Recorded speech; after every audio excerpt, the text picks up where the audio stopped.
Jerson. Happy birthday. Happy birthday to you. Happy birthday to you. Happy birthday. Happy birthday. Happy birthday to you.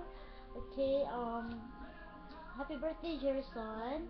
My wish for you is I hope that God will give you a long, long, long, long, long, long life. Grabe ka long. And then, what else? I hope that you will find a right girl for you that will love you, and then will treasure you. And then I hope na magbigay pa ka sa service, and then thank you for being a nice friend, a nice brother, a nice advisor, and then isa pa, a nice kakulitan friend. So so every day man is memorable for me.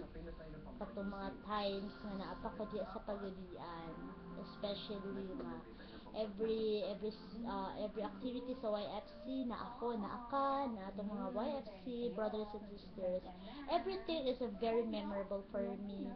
um and then pero ang pinaka greatest lang dyan nga memorable for me is I think atong naa ba ka atong International Conference Street, Palawan Street. Oh yes, mo to siya ang pinaka-memorable for me na nakabanding jud nakabanding ka mo.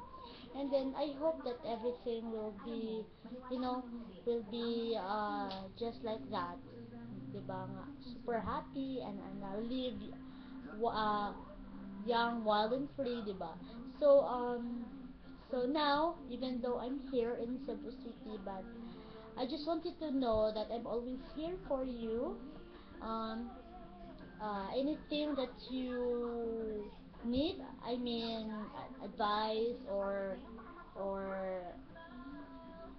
what if you're sad, well, I'm here to make you smile, to make you give you a big, big, big, big smile.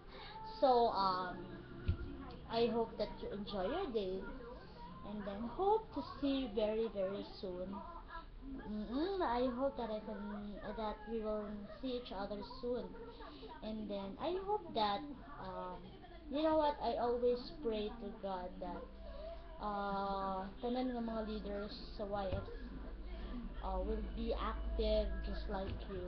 So, ikaw jud ang pinaka-inspiring brother nga ako na. Aside kang JR, ikaw po ang pinaka-inspiring brother nga akong na-meet. So, happy, happy birthday, Jerison. And I love you guys. I love you, Jerison, and I miss you so much. Hopefully nga, hopefully ni ulit na ko. I hope nga makakulitan ta mo, makabanding ta mo. And then that's it. Happy birthday.